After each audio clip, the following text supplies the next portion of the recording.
Good morning, happy Sunday. আজকে রবিবার, মুড়ি চানাচুর নিয়ে বসেছি আমি আর অলিভিয়া খাচ্ছি, আর সঙ্গে রয়েছে চা।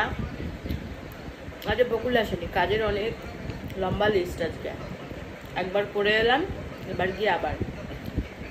আজকে বাজার নিয়ে এসেছে চিকেন, কোনো মাটন না। মাটন খেয়ে খেয়ে অবস্থা খারাপ হয়ে গেছে, মাটন এখন টোটালি বন্ধ।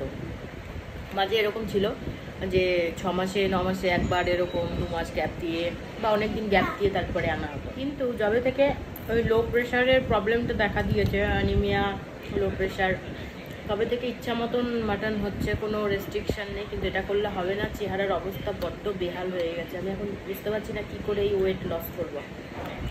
ওয়েট গেইন করা তো একদম ইজি, চোখ বন্ধ করে ওয়েট গেইন করা যায়, কিন্তু লস করা ভীষণ টাফ। ওটা যে কি মানে সাংঘাতিক আমি ফেস করছি, এর আগেও ফেস করেছি। রোগা মোটা এই করে করে আমার এখন প্রবলেম হয়ে গেছে। আমার কোনো ড্রেস কোনো মানে ফিক্সড নেই যে এই সাইজটা ফিক্সড। এরকম করে বারবার টেলার্সের কাছে যাই, একবার খুলে নিয়ে আসি, একবার আবার সেলাই করে নিয়ে আসি, এই চলছে।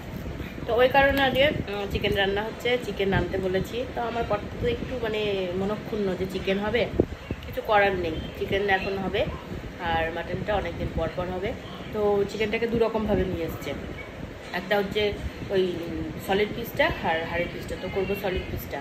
আর একটা বাঁধাকপি ছিল প্রায় ধরুন আগের সপ্তাহে নিয়ে এসছে বাঁধাকপিটা, মানে মানে পচবে ভাব হয়ে এসেছে। তো ওটাকে এখন একটা গতি করতে হবে, মাছের মুড়ো।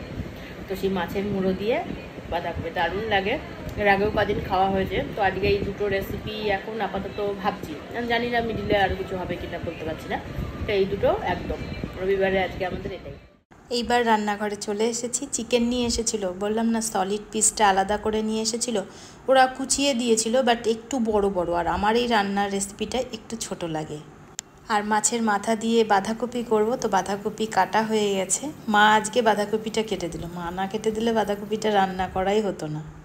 মাছের মাথাটাও ভাজা হয়ে গেছে। এইবার আমি এই চিলি চিকেনের ম্যারিনেশনটা করে রেখে দেবো। প্রচুর বাসন রয়েছে, ওই দেখুন সাইডে সব কিন্তু মেজে মেজে রেখেছি, একটু পরে আমি ধুয়ে নেব। বাইরে কিন্তু প্রচণ্ড বৃষ্টি পড়ছে, আর তার মধ্যে আমি এদিকে 2 উনানে 2টো রান্না শুরু করে দিয়েছি। আর এরকমভাবে মানে গোছানো থাকলে না রান্নাটা তাড়াতাড়ি হয়ে যায়। আর যেহেতু আজকে একটু কাজের প্রেশার, মানে একা হাতে সব কিছুই করতে হবে, এদিকে তো ওদের খিদেও পেয়ে যাবে, তাই জন্য রান্নার দিকটা আগে সামলে নিচ্ছি। আর বাঁধাকপিটা বসিয়ে দেবো। এবার বাঁধাকপির আলুটা আর আলাদা করে ভেজে নিলাম না, মশলার সঙ্গেই সুন্দরভাবে কষিয়ে নেব, পুরো একদম বিয়েবাড়ি স্টাইলে। এই রেসিপিটা কিন্তু খুব শিগগিরই লাভলি সেশলে আমি পোস্ট করছি, আপনারা চাইলে সেখান থেকে রেসিপিটা নিয়ে নিতে পারেন। ভীষণই সুস্বাদু, একবার খেলে সত্যিই মুখে লেগে থাকার মতন। আমার বাড়িতে তো আগে যারা বাঁধাকপি খেত না, এখন তো তারা চেটে পুটে খায়। 2 উনানে 2টো বসিয়ে দিয়েছি, খুব তাড়াতাড়ি করার চেষ্টা করছি। ভিডিওটা অ্যাকচুয়ালি তৈরি হয়ে যায় 5 মিনিট বা 7 মিনিটে, কিন্তু রান্নার এই জোগাড় যন্ত্র কিন্তু এত তাড়াতাড়ি হয় না, যতটা তাড়াতাড়ি আপনাদের সঙ্গে আমি দেখাই। সবাই আমরা জানি রান্নাঘরের কাজ কিন্তু প্রচণ্ড চাপের কাজ, যারা এই দায়িত্ব নেয় তারাই বোঝে শুধু। যাই হোক, রান্নাবান্না কমপ্লিট, চিলি চিকেনটাও হয়ে গেছে, আর এদিকে বাঁধাকপিটাও হয়ে গেছে। এবার স্নান সেরে ওদেরকে আমি খেতে দেব। আজকে বিকেলে একটু কাঁচরাপাড়া যাব, যদি সময় হয় তাহলে আপনাদের সঙ্গে শেয়ার করব।